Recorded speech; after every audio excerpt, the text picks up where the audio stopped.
Hello Sushma, very happy to meet you here at the British Museum. The date today is the 10th of March 2020. Congratulations on becoming the first person of Indian origin to take permanent curatorial role at the museum. Tell us a bit about yourself, where were you born and your early life? Thank you. I was born in Leicester, like a lot of other Gujaratis in the UK, and it was, I'll be honest, really boring standard upbringing. It wasn't, this amazing sort of thing. It was just, going to school, being encouraged in my education. I think the one really helpful thing for me was that my parents didn't actually encourage me to do a very traditional career.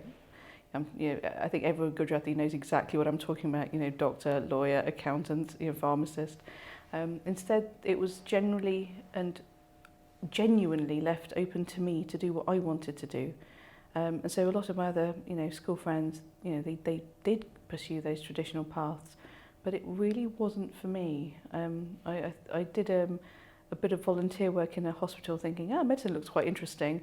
And after being sort of observing a surgery, I thought, you know what, this is really not for me. So I went back to the drawing board. And I can honestly say I pursued my absolute passion, which is history and objects. I didn't ever know anyone who'd worked in this field, either history or museums or anything like that. It was only when I was at university I thought, well, I'm going to try something, and I just did a little bit of volunteer work during the Christmas holiday in Jewry War Museum in Leicester, and I just loved it. I think I just thought this is what I really want to be doing with my life. I'm not sure in what capacity, but I just finally felt really content and happy just working with collections in a museum environment. And so when I got back to university after the Christmas holidays, I sort of just usual studies and stuff, and then did do some more volunteer work at the British Museum when I started my doctorate. So, why history? Something must have inspired you, some incident in your life, or it was just something because of your work experience, which... This is a rubbish answer, but I genuinely can't think of anything. It's just something I've always honestly been interested in. I mean, my mum was brilliant. She always took us to museums. They're easy to get to, they're free. And the Jewry War Museum was amazing. The New Walk Museum in Leicester was amazing.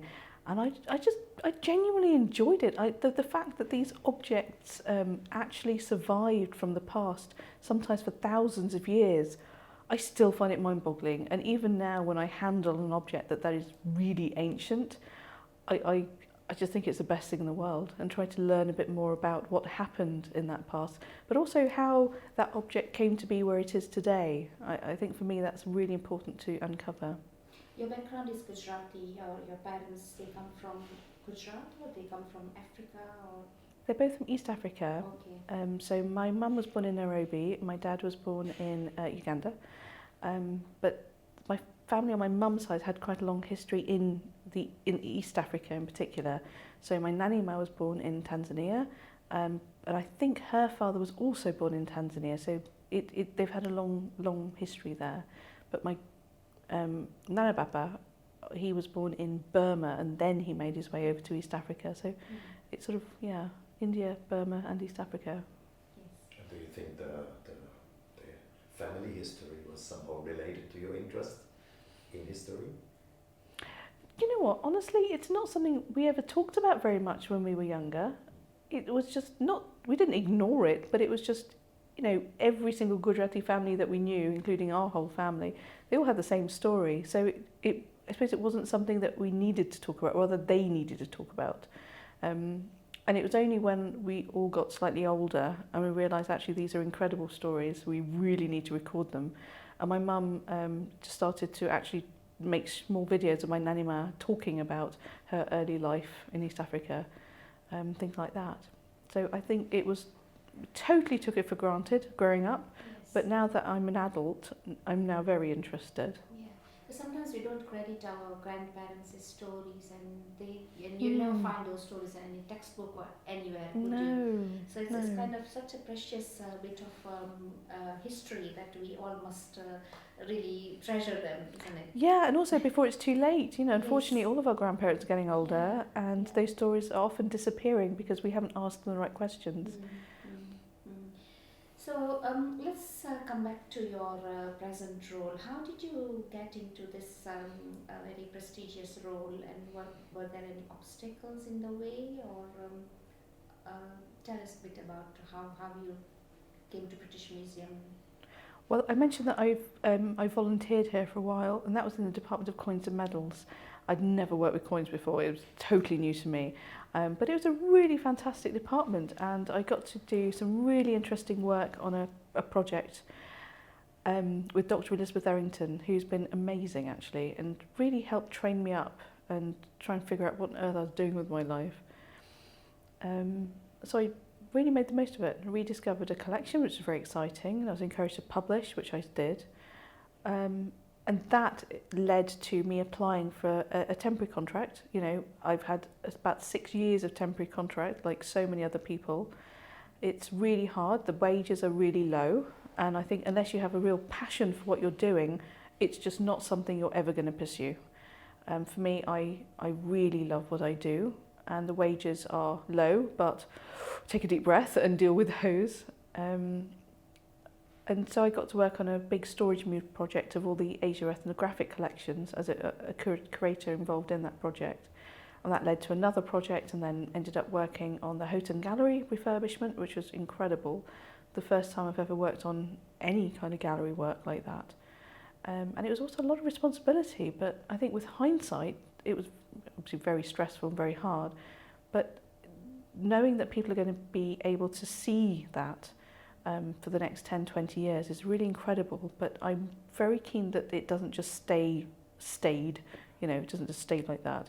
And we are working on a series of interventions in the gallery to bring in South Asian diaspora communities to co-curate sections with us. And by co-curate, I don't mean me saying, so this is exactly what I want done, will you help me do it? It's a genuine partnership, and it's a genuine discussion about what we do and how we do it. So, Can you describe this process a bit, this co-curating, community co-curating? How does it work? Is it, as you said, is it not just a little gimmick, to get people in the museum, or is it real? I think in some places it is a gimmick, and I think unfortunately it has got quite a bad reputation because of that. For me, I get to work with colleagues in our Learning and National Partnerships department, and they have real expertise in how to really work with people in a way that benefits both of us. And working together, I think we are developing a way to do it. And the project that I mentioned, it's the first time that we've really worked in this kind of partnership on a permanent gallery project that we hope is sustained in the long term. I don't want just one rotation of a small display. I would like us to work together for the next few years to see where that leads us. And also it's not just about putting a few things on display, adding a couple of new labels and maybe a picture if we're feeling really excited. It's also about looking at our collections. How do we collect the contemporary diaspora experience in collaboration with members of the diaspora? These are all conversations that are ongoing. I honestly don't know what this display is going to look like. I don't know what kind of collections we're going to acquire. But I think actually that's what I'm most excited about. I really want to see where this project leads us. We're hoping to have the first display installed in about December time of this year, in 2020. And yeah, let's see what happens after that. But how do you get the people who you work with? How is the procedure? How did you communicate with them? Twitter is a very, very helpful resource these days. And there are some incredible Punjabi and Sikh heritage organisations in the UK, and they've been extremely generous with their time, knowledge, and sharing lists of people who are interested and sharing what the project that we are working on with their wider communities. And it's through that people have decided, yeah, actually I'm quite interested, or decided, well, it's not really for me, but maybe in the future. That's fine. You know, this is voluntary. I don't want people coming if they're not really interested. So yeah, I'm really enjoying it. It's the first time I've done quite this kind of work, so I have to say I'm definitely learning as we're going along as well. There's the makeup of ethnic minority professionals in this heritage sector is very low, just about 7% or something I read somewhere. And does it surprise you? It does and it doesn't. I think most of the sort of the BAME museum workforce is still, unfortunately, at entry-level jobs. And most entry-level jobs in the sector, they increasingly are temporary. So we've got a situation where people are trying to break into the sector, having a series of temporary contracts, which are generally very poorly paid, and then completely understandably deciding to leave. I completely understand that. And I think actually it's the sector as a whole that needs to change its approach to its workforce to help change that. Because, you know, saying that you want a more diverse workforce, well, first up, what on earth does that mean? And also, what exactly are the more senior members of staff doing to make any of that happen? If they are making a few more, you know, internships available, then frankly it's just not enough. I would very much like to see more senior members of staff from minority groups. I still haven't seen very many directors, and the directors I've seen, they don't tend to stay in post very long, which I find really quite worrying. And the ones that I have seen, they haven't yet talked about why they left so soon. And I wonder, you know, how much support or not are they getting in that role? And I honestly, I don't know what the solution to this problem is. It seems enormous. Do you consider yourself as a change maker now that you've got this job, and you would have hopefully some power to change the perspective of people to come into this sector? It's nice that you think I have any power. I'm not sure I have any. But I try and do as much of the outreach work as I can. And also, if people get in touch, I'm very happy to answer questions, help and support in any way that I can. What I can't do is create jobs. I wish I could, but I'm afraid I can't. When I'm on a hiring committee, I'm very keen that those adverts reach as wide an audience as possible. And I'm also very interested in how we pick who we pick. And I think that's something that more people need to be aware of, whether it's, you know, application forms that come to us without any names on at all, or maybe we need to start looking more carefully about, you know, how many of these qualifications that we are requesting, how necessary are they? Can, you know, lived experience, can actual experience, work experience count instead or as well as? Once again, I don't have one clear answer for you, and I really wish I did, but I think these are all things that we do need to start thinking about more carefully. If we really want to see this kind of change continue and not just end with, you know, one or two people reaching a certain level. Exactly, absolutely. Do you think it makes a difference if members of ethnic minorities are part of the staff? Of course it does. I mean, give some examples. Yeah, I mean, it's so easy to say, oh, it makes no difference. You don't need to see, you know, brown or whatever faces in the workforce. But the reality is that it does make a difference. If you want people to aspire to a career in the arts, it really helps to see people who have in some way made a difference, made a success of a particular career, so that, you know, younger people or people at university are thinking, maybe this is a viable thing for me. And also, I can tell my parents that actually, look, these other people have done okay, maybe it's something I can pursue. Maybe I don't need to take a very traditional path. Tell us a bit about your research on your PhD and whatever you have been doing so far. Wow, where do I start? So I did my doctorate at UCL, which I really enjoyed. It was a sort of a 3-part PhD. I was broadly interested in how a particular historical moment was transformed during the colonial period by both British and Indian scholars. And that moment was when Chandragupta met Seleucus. So this is just after Alexander the Great had left Punjab. He sort of made a very bloody incursions there in about 326 BC. And about 20 or so years later, one of his successors, Seleucus, made his way east, and Chandragupta had overthrown the Nanda dynasty in northern India and made his way west. And they met by the banks of the Indus. We have hardly any information that's come down to us about this moment. They had some kind of peace treaty. There are sort of 3 parts of this treaty that have come down to us. But what's most interesting is that it's not at all clear who might have won this battle that they apparently fought with each other. And so you've got the British scholars and the Indian scholars, especially around the time of, during the colonial period and around the time of Indian independence, each having a very different take on what happened. You've got the Europeans essentially saying, oh no, it was Seleucus, he absolutely won this battle and he came out incredibly well in this peace treaty. Whereas the Indians take a very different approach. For them, Chandragupta won this battle. He was a glorious ruler who overthrew these, European incursions into India, and he absolutely came out better in this peace treaty. But the most important fact is we have no idea what happened. So it tells us a great deal about how they look at history, how history is created. And I'm also very interested in how that history manifests itself now. So when you look at popular culture in South Asia broadly, but also including among the diaspora in the UK. And you have these historical novels about Chandragupta or even Ashoka or the Mauryans or other Indian rulers. You have Chandragupta, the TV series. You have Chandragupta, the movies. The Indian version has won out.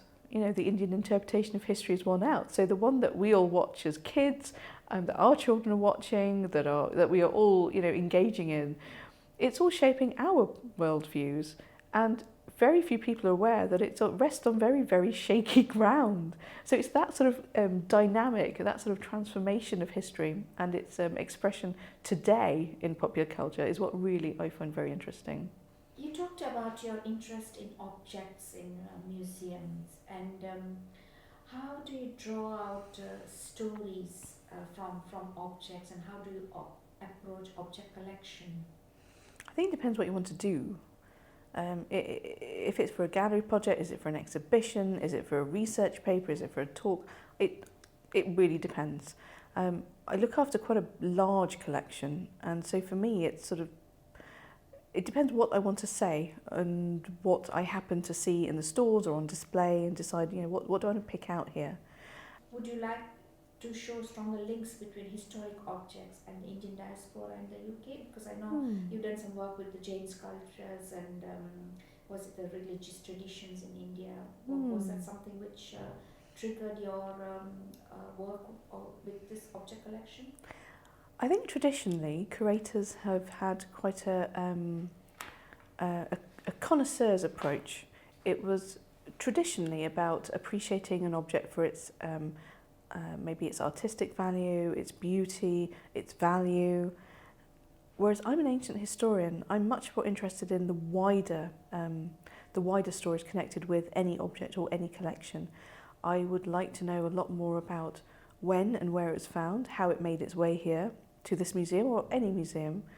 I'm very interested in trying to understand a bit more about the past through that object. And very much, why is it still important? Is it important to diaspora communities? If not, why not? If it is, then once again, why? Why? What sort of collections are there that people have no interest whatsoever in? So for me, it's sort of the collecting history aspect as well as the wider sort of historical story that you can tell with it. I've got, I have a PhD student, for example, and I got funding with a colleague at Brighton University for this project. And it's about looking at the South Asian collectors represented at the British Museum widely, not just among the South Asia collections, but what about the Chinese porcelain some of them may have donated? What about some coins? What about all these other objects? And the project is ongoing and the student is in the second year at the moment. And I'm fascinated to know what that story actually is, because we all have our prejudices and our stereotypes in our mind. The assumption is that a South Asian person could only possibly be interested in South Asian objects and donate those South Asian material to the museum. It's simply not true. And another project we've got funding for with a colleague at the University of Lincoln is looking at the South Asian collections broadly defined and looking at the women collectors represented there, because once again, women tend to be very much sidelined. Traditionally, it's a male colonial collector, and that person maybe forms the hub of an entire research project. I'm very interested in changing that, and I'm hoping that through these projects, through the publications, the talks, and looking at a collection in a very different way, we will actually look beyond that stereotype and realise that actually the bulk of our collections are made up of, dare I say it, everybody else. And what does that mean for our collections? So my interest is not just from a purely aesthetic point of view. I'm very interested in the circumstances around the collecting and what that really means for the museum.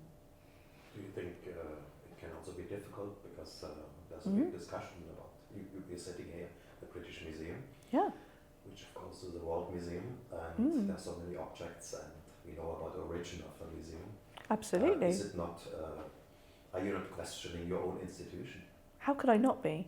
But through these projects, that's exactly what I'm doing, and I'm sharing that work with my colleagues as well, who are also very interested in this. And I think if you're not troubled in any way by any of the research you're doing, then I think you're doing something quite wrong.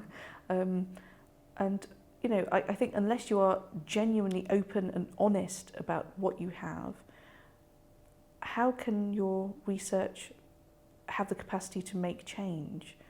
Every institution and every person needs to change in their lives. And I think this is one aspect of it that will hopefully help that. Is there a role for intangible heritage? Of course there is, absolutely. And I think that's where the database comes in very handy, but also public programming. We're very fortunate. We've got, like most museums in the world, we have a great database, and it's it's the most incredible storehouse of knowledge. Some of it makes its way into labels, but through visitor research we've been doing, actually most visitors do not read labels, so we need to find other ways of sharing this information. With a colleague, for example, we set up a series of collecting history gallery talks across the museum, not just the South Asia galleries, but genuinely across the museum. So other colleagues, students that we have, and even external members of staff from other institutions or freelancers come in and actually talk about the history of collections and share it with members of the public. It's free. It's for anybody who wants to come over and listen, and you can tell much richer stories in that way. And once again, when you have events, whether it's a lecture, whether it's a dance performance, once again you're sharing knowledge about the institution, the collections, particular objects and entire cultures in a very different way. Because when, as we both know, when you go to a Mandir temple, all of the sculptures are surrounded by music, sound, colour, dance, life. They're so alive. When they are in museums, it's slightly different. So how do we tell our story to the over 75% of people who come from outside the UK to visit the museum? Many of them actually don't know anything about the history of India or South Asia broadly, and what they do know is probably based just in what they read on the news, which, let's be honest, is not particularly positive, and it doesn't really delve into the rich religious culture, the music, the sounds, the dance. And so it's a very partial view they might have. So how do we share that? How do we give them a richer experience of the incredible cultures of this incredible region? Yeah, the question, how did you show this in the exhibition? How did you translate this idea in the exhibition? Well, for me, talking about the gallery in particular, simply because that's one I did work on, it was not just a traditional gallery project for me. For me, I was very interested in what do we do next. Once it's all done, everything's installed, the labels are there, we've taken a deep breath, then what? And that's where I think it's important to engage with other people and do it genuinely, collaboratively, which we are actually doing. And it's not going to stop at just, one or two object changes or the occasional label change. It's about programming as well. It's about working with members of the community to deliver other gallery talks for people. It's about maybe musical events. It's about different dance events and also maybe more academic lectures as well. A whole range of things that we are actually exploring together.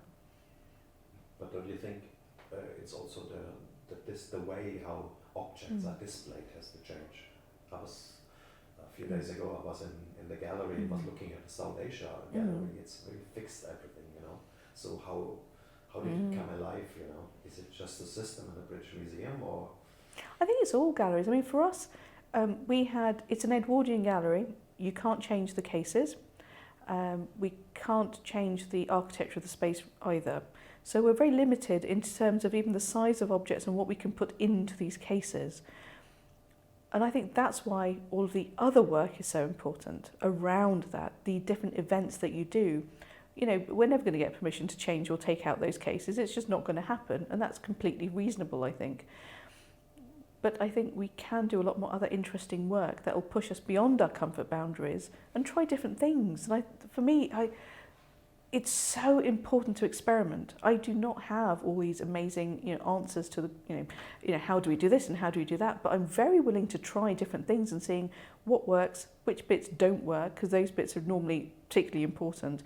And then how do you try again? I don't want to just think, that might not work, or what will people think? I'm the opposite of that. I really want to embrace this idea of trying different things and changing based on trying those different things. So you're the South Asia curator. Can you talk about your own gallery, South Asia? Mm-hmm. So I'm one of two curators who works on South Asia. I do ancient to medieval material and also most of the ethnographic collections, which are the objects of everyday life. And my colleague does medieval to modern and the paintings and the photography within that. So it's quite a large collection.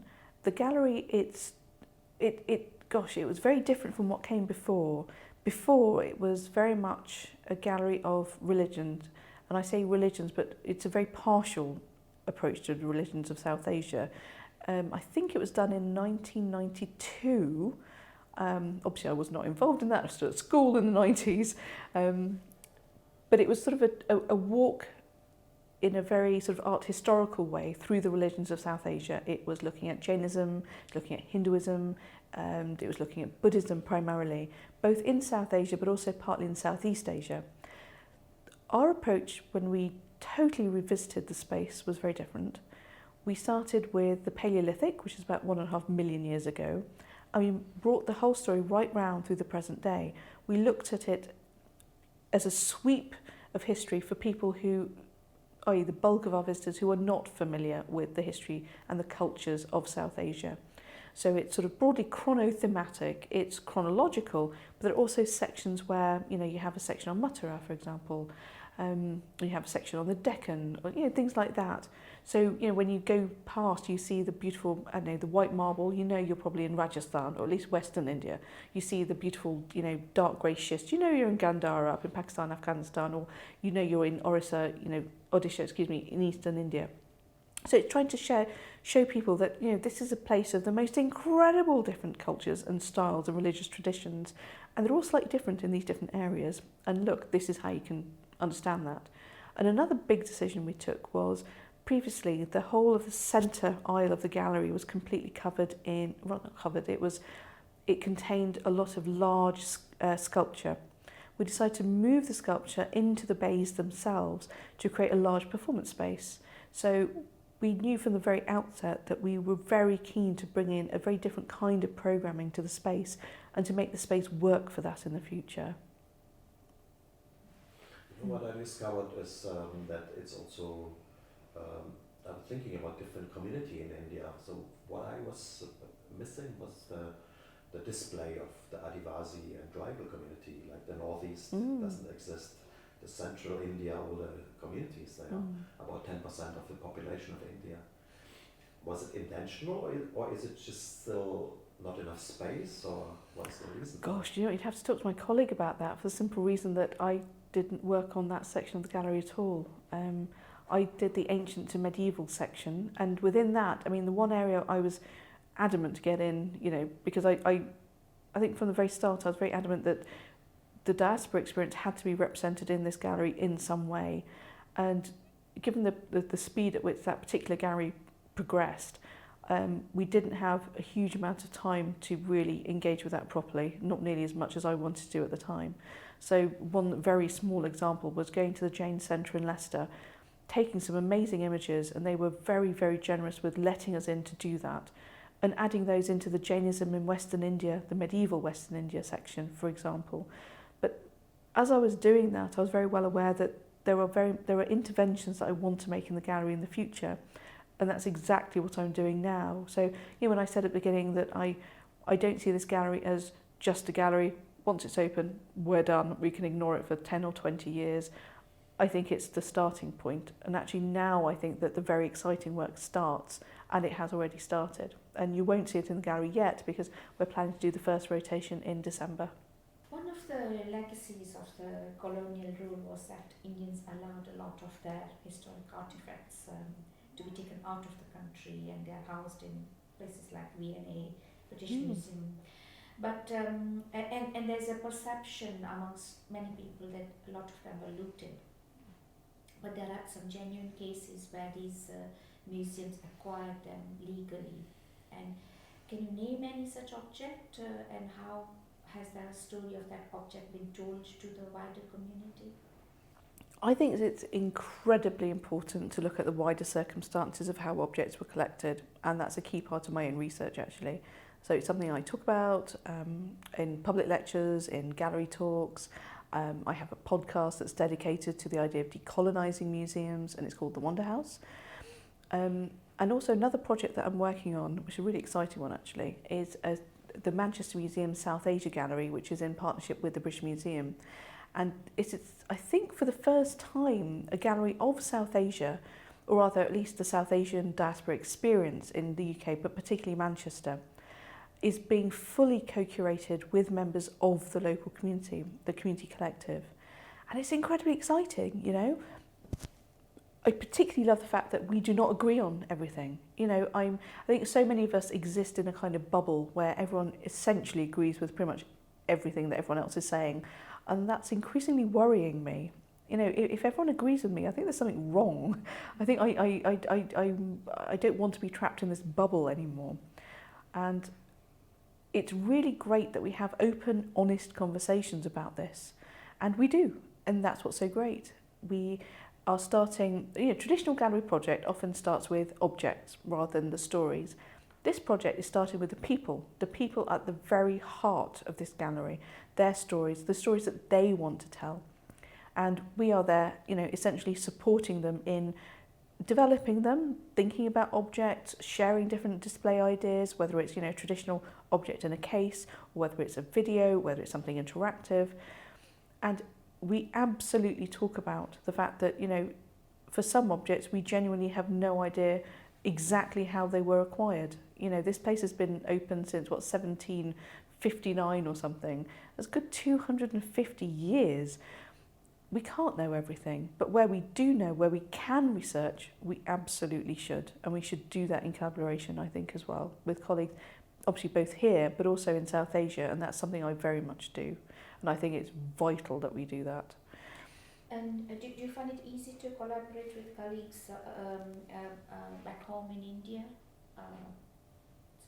where you can share your skills, knowledge, expertise? Yeah, I actually work with colleagues from Pakistan, India and Sri Lanka, and that's really important to me. We have, for example, an international training program here, so every year we normally have at least one person from, say, India, at least one person from Pakistan, and from last year we had our first delegate from Sri Lanka, and I'm hoping that next year we'll also have someone from Bangladesh, because we haven't had that before. So it's a great way to start building a network and actually genuinely working together. We go down into stores, we do talk about provenance, we do talk about what we have, why we have it, but we also talk about what do we do now? How do we work together? What kind of projects do we work on together?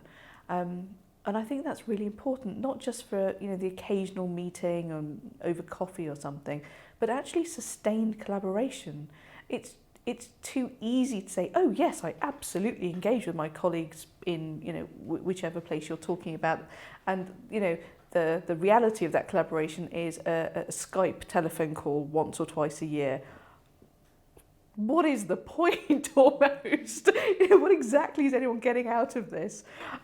Whereas for me, I'm way more interested in, right, what we can do in the long term. How are we actually going to share skills, knowledge, resources, and what's the outcome going to be? And what is that outcome going to change? Because once again, how do we embed that change in the structure of an organisation or in the structure of a project in something that's not just superficial? And so as soon as somebody retires or leaves, it just falls away to nothing. So for me, increasingly, that's what I'm interested in. Are you planning any projects with your colleagues? I am. Yes, so I am working on a few things. I think the difficult thing is that I've started a few projects, but none of them are going to see the light of day until beginning at the end of this year and over the next 5 years. So when I talk about long-term sustained projects, I actually really mean it. I'm actually living that. I'm not about having a quick conversation, sticking something online and saying, hey, look at this amazing thing we did, and then moving on to the next bit. I'm actually interested in building these and long-term relationships. I'm currently working, for example, on an exhibition proposal, but the exhibition is not going to be on until 2025. But what an amazing opportunity to once again build some decent networks and actually interrogate the idea of collecting collections from South Asia in a really sort of meaningful way, not just a superficial, let's just have a quick label over here and we've tackled that. I want to change how we display objects in exhibitions like this, and I would like to do it in collaborations with my colleagues in South Asia, but also the diaspora here. And it's experimental. I don't have the answers for you yet, but hopefully in 5 years' time when the exhibition opens, there'll be a slightly different way to see and approach this kind of project. Is it easy to work with institutions, for instance, in India, for instance, India Museum? Is it easy to cooperate with them and maybe exchanging objects and accessing objects? I think the closer we build our relationships, the easier it becomes. And I'm sort of laughing because sometimes it has been quite challenging. But we've built the most incredible, strong relations with, for example, this CSMVS in Mumbai. We absolutely exchange objects. About a year or so ago, there was a great collaborative exhibition, and it was actually collaborative. It was called India in the World. And the British Museum, loaned objects from the rest of the world, whereas the CSMBS provided the objects from India and told the global story of India. It was really very interesting. And that did move to the National Museum in New Delhi, and then, obviously the objects all came back. The nice thing is that we've got new generations of professional curators, professional conservators in India and Sri Lanka and Pakistan and in Bangladesh. So this is all starting to happen, and it's really exciting. And the nice thing is that we can collaborate as professionals and exchange skills and knowledge as professionals when we do these kind of collaborative projects. It can still be quite tricky to access some collections in some institutions, but the nice thing is it's becoming a lot easier. Lots of museums are starting to digitise their collections and also to make them slightly more accessible to researchers. It works sometimes better than others, but I think it's on the right track. I think generally they're less worried about people coming in to look at material in order to actually research it. But it really depends. It's so. I think the tricky thing is it's so variable. Sometimes you go over and you've made plans in advance, you've been in touch, but the last minute you're told no, you can't see something, and it's incredibly frustrating because there's not normally a reason given for it. You're just told no, and this trip has cost you a small fortune, and you're totally stuck. But I think, in all honesty, a lot of museums are getting a lot better with it. And I think with new curators who are coming in, they are very interested in sharing knowledge more widely. They're very interested in publishing their collections and making international collaborations as well. So I think it is slowly changing, but it is quite slow. But the other way around, you earlier said that also colleagues from India are coming to the British Museum. Do you make your collection available to them? Absolutely. So one of the great things about the collection is that it is a public collection. We've digitised a huge proportion of the objects and they're on collection online, and the new iteration of that website is coming, I think, in about April time of 2020. And as we register objects, as we digitise them, they all go on that for everybody and anybody with an internet connection to access. We also have a system of study rooms in the museum, so you just Google British Museum study room and you basically fill out a form, mention which objects you want to see and make an appointment to come and see them. So for me, I'm so used to that approach where you basically sort of send an email and say, hey, can I come and see this, this and this? Is this particular appointment available? You're normally told, yeah, that's fine, or maybe another date, and off you go and you go and see it. So it's quite frustrating in the other way that you have no reason for being prevented from looking at material. See what I mean? We had also a positive experience because we were asking for the Radwa objects, the horses, and we just got the okay, we can use it, but it's not processed yet. Do you know anything about these specific objects, because they are originally from Gujarat in the Baroda area? So they were acquired by my predecessor, Richard Blurton, in I think the mid-1980s, when I wasn't even at primary school yet, so this was some time ago. From what I understand, and bear in mind I don't know this material particularly well, they were created by local Hindu craftsmen for the Adivasi community, and I think they were for ritual processes or ritual events. So you will have horses, and sometimes with riders on the horses. Sometimes there'll be mandir or temples included as well, and they're sort of splashed with colour, normally white pigment.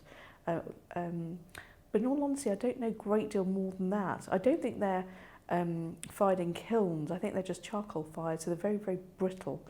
I remember during the my first actual job at the museum, we were moving these collections from one storage facility to another, and they were really tricky to handle. They were tricky to pack because, you know, they were so incredibly fragile. But things that were absolutely fascinating as well. But in the end, I decided to research some gandaos, which are sort of model funerary figurines made by the Kalash people in Chitral Valley in Pakistan. So I ended up researching those instead.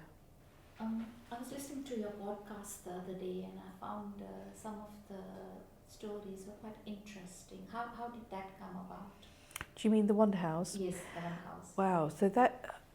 So the first episode was released last year, in November actually, but it's something I've been wanting to do for a little while, but I was always a bit too nervous to try it because I've never done a podcast before. This is a very different way for me to work.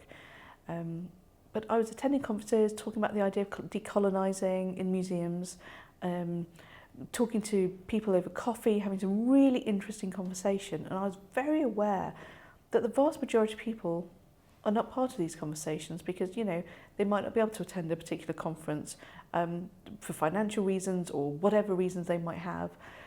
And also the conversations over coffee, once again, they're quite private conversation. Not private in the sense that we didn't want anyone listening in, but simply because, you know, just meeting a friend or colleague over coffee and having a good chat about things. And for me, as I said, I really feel it's important that we're open and honest about our institutions, our collections, how we work, what our practice is.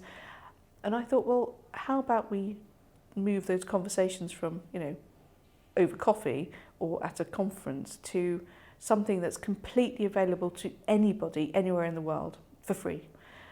And I thought, well, I'm going to give this a go. And so I got in touch with my colleague called Nick Harris, who's a sound editor and producer. And I sort of pitched this idea to him, and thank God he said, yeah, sure, let's give it a go.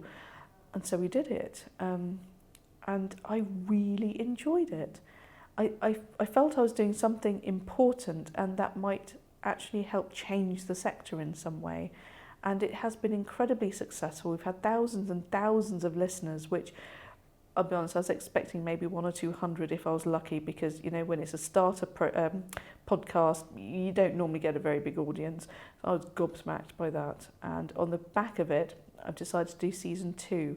So I have a list of people I will be interviewing. We've got the dates in the diary, and and I'm hoping that they will be recorded and released by June of this year, 2020. And I also have a Kickstarter campaign because it's a private podcast, so I've been funding it from my own salary. But we're hoping that other people will be interested and invested enough in the project to contribute, even if it's the price of a cup of coffee, you know, to listen in this. So I'm really excited about it because it's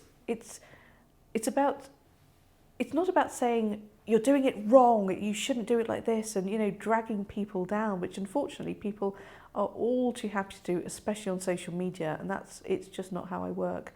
I'm interested in encouraging people and saying, look, this is how some people have tried it. Why don't you have a go if you want to? But also in a way that works for you, the collections you work in or work with, the institution you work in.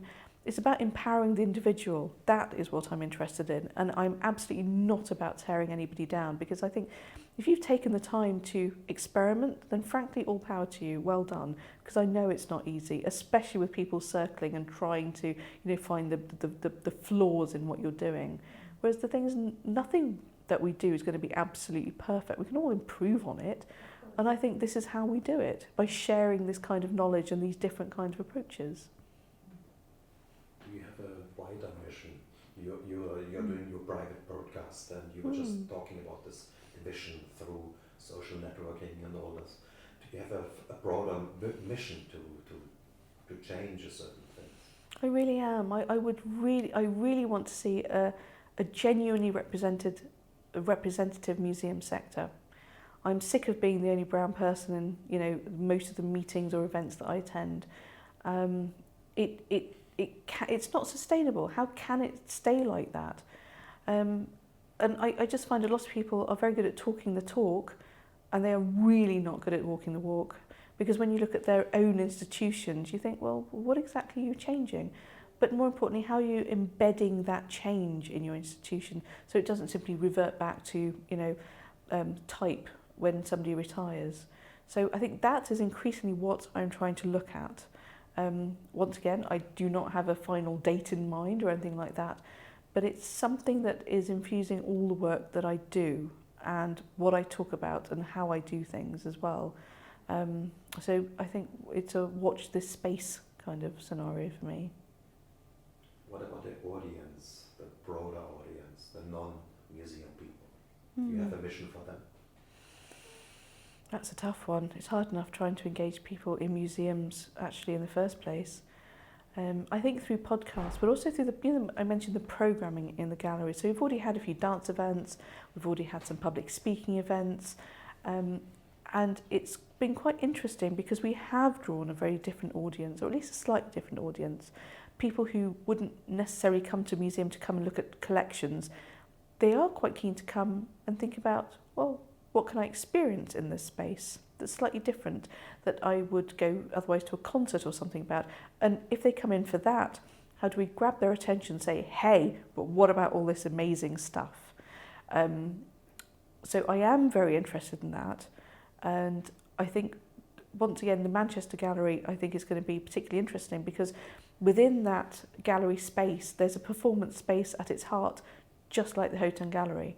So it's about working with members of the community to think about what do they do with that space? What kind of events do they want to put on? What kind of programming? And once again, I think that will draw different audiences to the gallery and to the museum in general. And it'll be interesting to see what happens with that. Migration stories and documentation, do you get emotional about them since your family history? We are all migrants in this country. You know what? When I was younger, I didn't at all. If I'm honest, I didn't really think about it. I think it's only since I've become a parent myself and thought about exactly what my grandparents went through bringing their very young family over to the UK, where they didn't know anybody at all. They had virtually no money. The oldest child was my mum, who was 10, and the youngest was, I think about 4 or 5 or something. And it just, I cannot imagine doing that. They came over, moved to Leicester, and they lived in 2 rooms of a terraced house. and my nana bapa worked sort of 80 odd hours a week as a bus conductor. That's the only job he could get. Nanny Ma was at home until she was able to get a job in a local factory, a knitwear factory, which obviously Leicester is very famous for. And somehow they managed to, get their kids educated and get them independent and live a decent life. And it's genuinely mind-boggling. I really don't know exactly how they did it. The amount of willpower that takes, but also how much family support that takes. I wonder how many of us are capable of doing that. I find that extremely emotional, actually. And when I sort of find myself complaining that, oh my God, I need some new shoes, but when you put that into perspective of, okay, we can't actually afford any new winter coats, and so what are we going to do now? Makes you, I don't know, gives you a bit of humility. Sure, of course. Would you like to say something a bit more general about this? I suppose not only your family, but many other families as well. Yeah. How do you see it from today's perspective, of course, not as a child? I think a lot of us have forgotten, or rather we didn't even know. I mean, I was born in Leicester. I didn't have that kind of, I'm not going to say it was a really lovely, easy upbringing, because, my parents struggled. It was, expensive. It took a long time to be able to have a house and things like that. The first house we lived in was a housing association house. It wasn't, some amazing mansion somewhere. And they worked incredibly hard. I wonder, how much do we take for granted, and are we even focusing on maybe what we should be focusing on? I don't know. I think we've become so materialistic, not just the Gujarati community, but actually so many communities, diaspora, the local communities, everybody. It's so, what do I have? What am I wearing? What kind of phone have I got?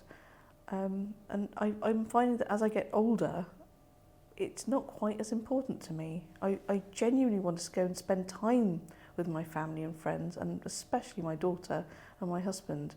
And it means so much more to me than the other stuff, And I don't want to say that in a sort of really stupid, trite kind of way. Oh, the materialistic's not very important. Of course it is, in a way. Of course it is. But we just seem to be spending so much of our time focusing on it. And I think earlier when we were talking about how the Punjabis and Sikhs have tried to maintain their heritage, and I think that's lacking in the Gujarati community. Unfortunately it is, yeah, unfortunately. And I genuinely don't know why. I've tried to reach out and sort of speak to people about it. But among the people I've spoken to, there just doesn't seem to be the interest in really collecting the stories, the incredible stories, which I said, they are slowly going. The older generations, unfortunately, they're getting very old now. And if we don't capture that information soon, it's sort of gone. And it's a sort of a unique community. I remember when I went back to Gujarat for the first time, it was really hard to talk to people in my Gujarati, because it's actually quite different from their Gujarati. And, basic words, we were sort of looking at each other thinking, I think I should know what you're saying, but I have no idea.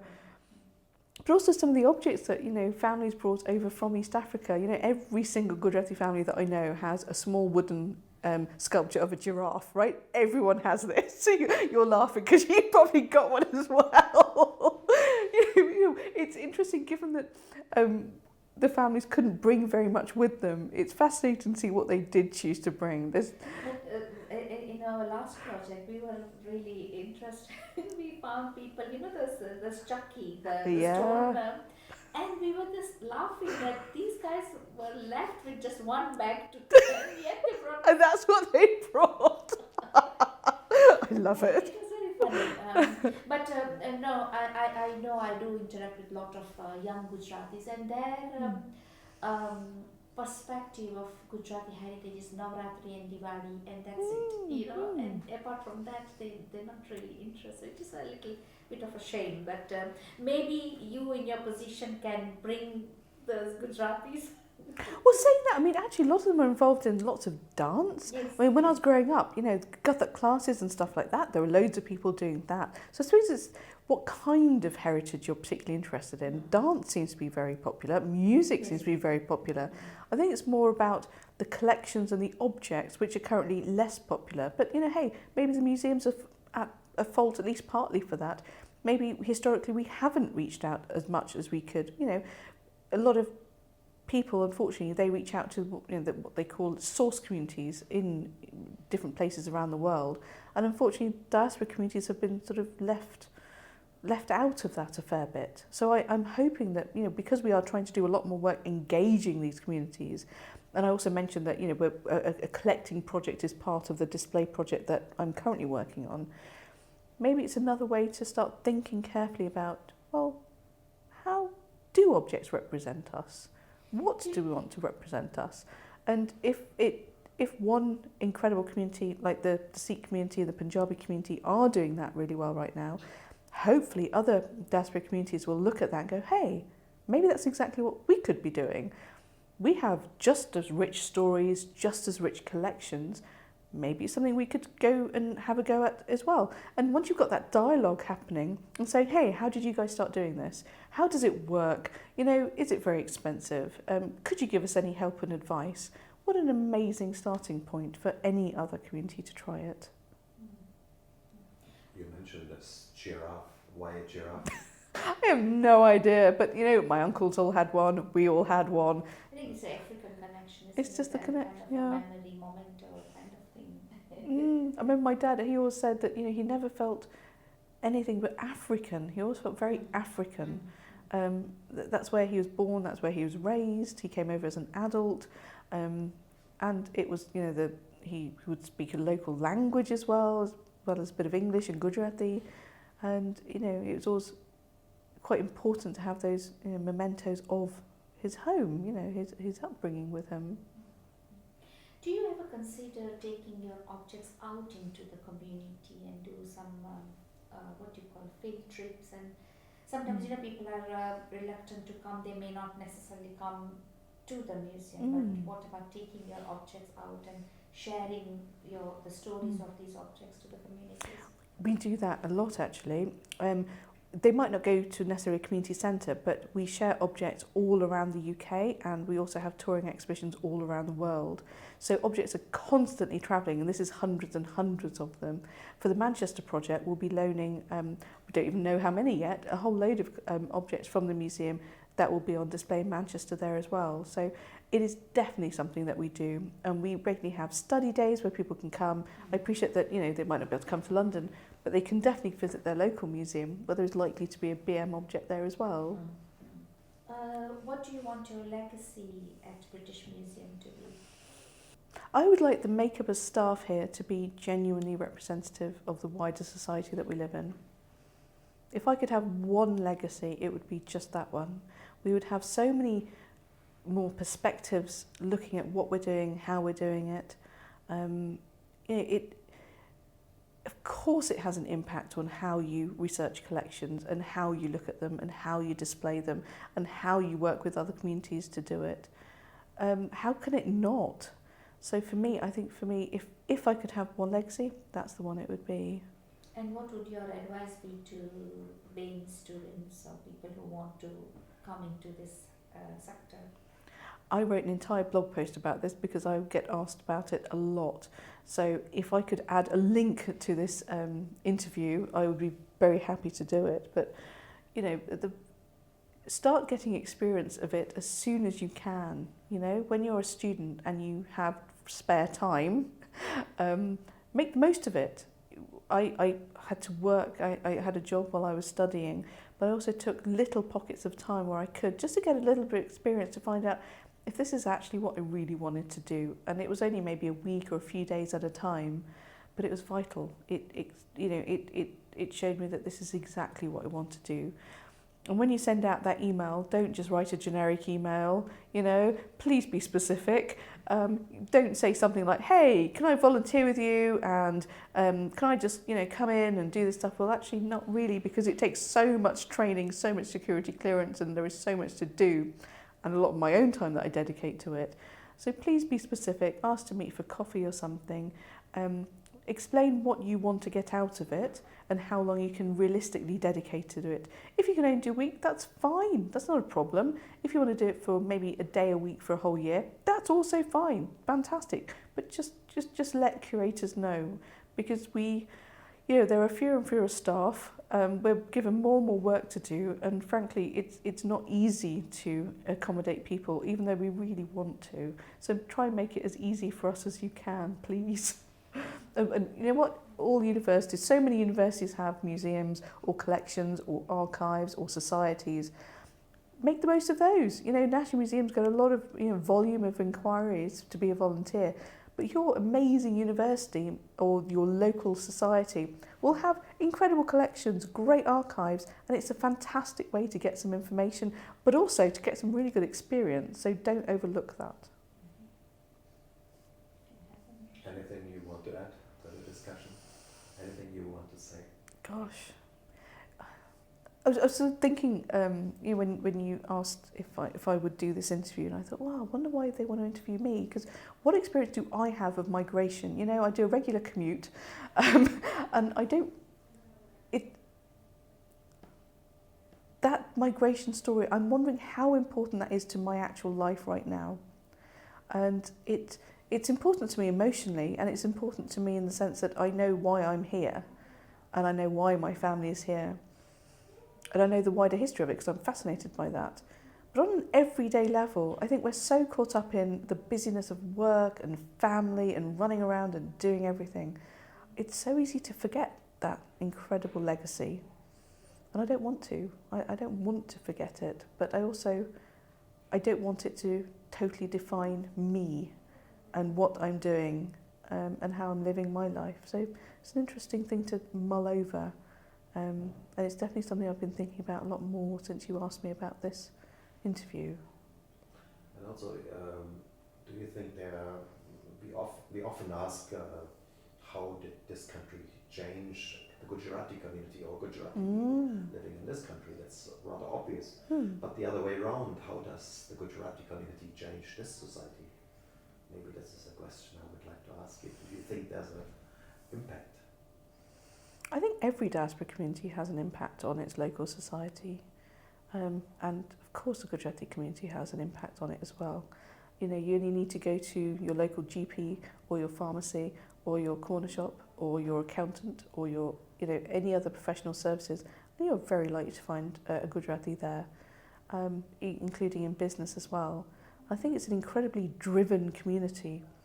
We've only been here, a generation and a bit? It's not even been that long. And yet we've had a massive impact already on the society that we live in and that we are part of. I think that's incredible. I really think that's a testament to how hard everyone works, but also how hard everyone supports each other. Because it's quite easy to say, hey, I got here on my own merit and I just worked hard. And yeah, of course you did that. But you also had some serious support from your family and any family friends to get to that point. And I think it's very easy to forget that, and I don't think we should, because we've all had a hand up, we've all had that help. And I think without that kind of network that we have, through our local community groups, you all have that, I think it would have been much harder to have that kind of impact on society, but also harder to maintain the really wonderful, strong culture that we have. Like you mentioned, Navratri and Diwali and stuff like that. The lights in Belgrave Road. We all go to the the local Garba. It's brilliant. It's a wonderful way to introduce your children to it as well. And it's nice to have those kind of focuses throughout the year to feel authentically whatever you are, however you're defining yourself as a Gujarati or a British South Asian or a British Gujarati or, somebody of mixed heritage, whatever that is. It's nice to have that. It's nice to have that touch where you can get dressed, have a brilliant time with your family and your community as well. Yeah. I suppose the British community too has learnt a lot from us as well, our family values and things like that. Don't you think? I have never thought about it, if I'm honest. I've always thought about it the other way around, but maybe you're right. Yeah, maybe we have. had that wider impact, but also the importance of family and family support in getting to where you want to go. You know, whether it's financial, whether it's just, you know, somebody saying, no, you can do it, you can definitely do it, like my parents always did for me. You know, compared with, I think, all of my cousins, I took quite an unusual career path.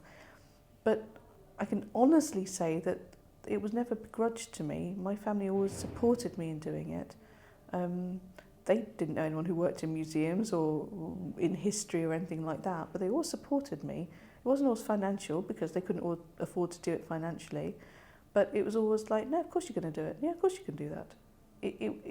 It was never, oh no, you can't do that. Oh my God, what are you thinking? It was like, yeah, go, give it a go, see what happens. And I think without that, I wouldn't be in this kind of job or this kind of sector. I would have gone for some other boring route, and God, it would not be feeding my soul like this job is feeding my soul, I think.